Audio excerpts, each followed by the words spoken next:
আচ্ছা, আগের দিন আমরা মোবাইল নাম্বারের কাজ করছিলাম যে মোবাইল নাম্বার অ্যাড করাটা।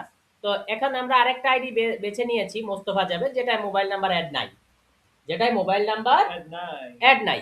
তো এখন আমরা আগে অ্যাড দিছি আর অ্যাড হয়ে গেছে। ঠিক আছে? কিন্তু এটা এরর গুলো আসলে ভ্যালিডেশন হয় কিনা সেটা দেখব। কারণ আমরা যেহেতু রেজেক্স ভ্যালিডেটর ইউজ করছি। আমরা মডেলে কি ইউজ করেছিলাম? রেজেক্স ভ্যালিডেটর ইউজ করছিলাম। আমরা যদি মডেলটাকে এখানে নেই, আমরা দেখতে পারবো মডেলে আমরা রেজেক্স ভ্যালিডেটর ইউজ করছিলাম। ঠিক আছে? তো রেজেক্স ভ্যালিডেটর ইউজ করলে তো ভাই ওইভাবে এরর আসবে না। ঠিক আছে? তো এটা একটা সমস্যা। তা আমি এখানে দেই, দেখেন। তো আমি কি করলাম যে মোবাইল নাম্বারের জায়গায় উদয় একটা নাম দিয়ে দিলাম, দেখেন রিলোড মেরে নিল, কোনো লেখলো না যে ভাই, হ্যাঁ দেন কোনো ইরোড টিরোড শো করলো না। বিষয়টা কেমন না? আবার এখানে আমি আরেকটা কথা বলছি যে ইউনিক ট্রু, ইউনিক ট্রু মানে একই মোবাইল নাম্বার আরেকজন ইউজ করতে পারে। তা আমাদের ইউজ করা মোবাইল নাম্বারগুলো থেকে একটা নিয়ে নেই, যেমন এই যে রাসেল ভাইয়ের নাম্বারটা ছিল, তা আমি দিলাম অ্যাড, দেখেন তাও দেখাচ্ছে না, অথচ প্রোফাইলে গেলেও কিন্তু অ্যাড করে নাই, দেখছেন? তো অ্যাডও করবা না, তুমি দেখাবাও না, বিষয়টা তো একটু কেমন না? এখন যাতে দেখায়, যাতে দেখায় সেই ব্যবস্থা আমাদের করতে হবে। তাহলে ভাইয়া সেই ব্যবস্থাটা আমরা কিভাবে করব?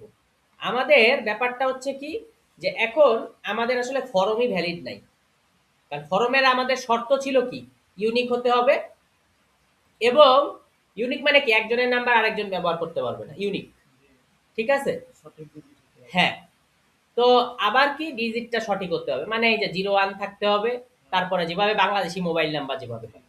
ওকে, এখন আমরা কি করতেছি, আমাদের ফর্মটাই যদি ভ্যালিড না হয় তাহলে কি ইফ এর বদলে else, if form dot is valid তাহলে এলস, এলস মানে কি যদি ভ্যালিড না হয়, এটা হলো যদি ভ্যালিড হয়।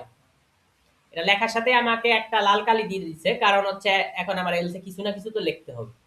তাহলে এলস এর মাধ্যমে আমি চাচ্ছি আমার মেসেজ প্রকাশ করতে, আমার মেসেজকে প্রকাশ করতে। তাহলে আমি আমার মেসেজ কিভাবে প্রকাশ করব? মেসেজ ডট, যেহেতু ইরর আমি ইররই লিখি, ঠিক আছে ভাই?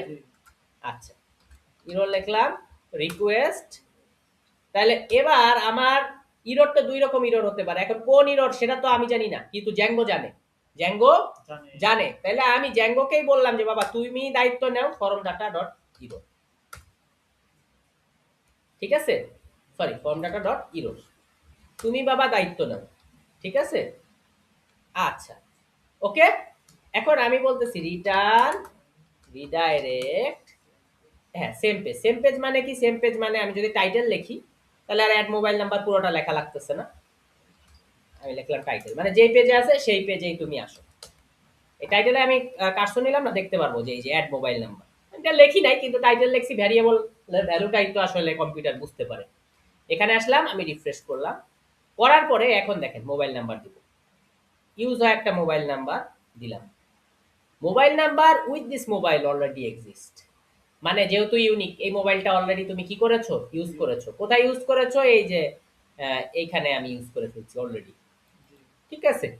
এখন আমার দ্বিতীয় কাজ, দ্বিতীয় কাজ হচ্ছে আমি হাবিজাবি কিছু একটা লিখলাম, এবার আমি দিলাম, অ্যাড করলাম, 11 সংখ্যার সঠিক বাংলাদেশি মোবাইল নাম্বার দিতে হবে, না হলে চলবে না।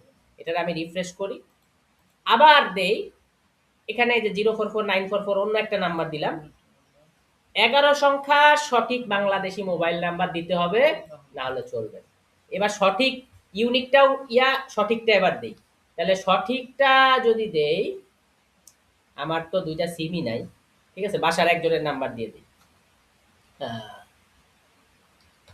ওকে দিলাম। হ্যাঁ, কাজ করলো না, আরে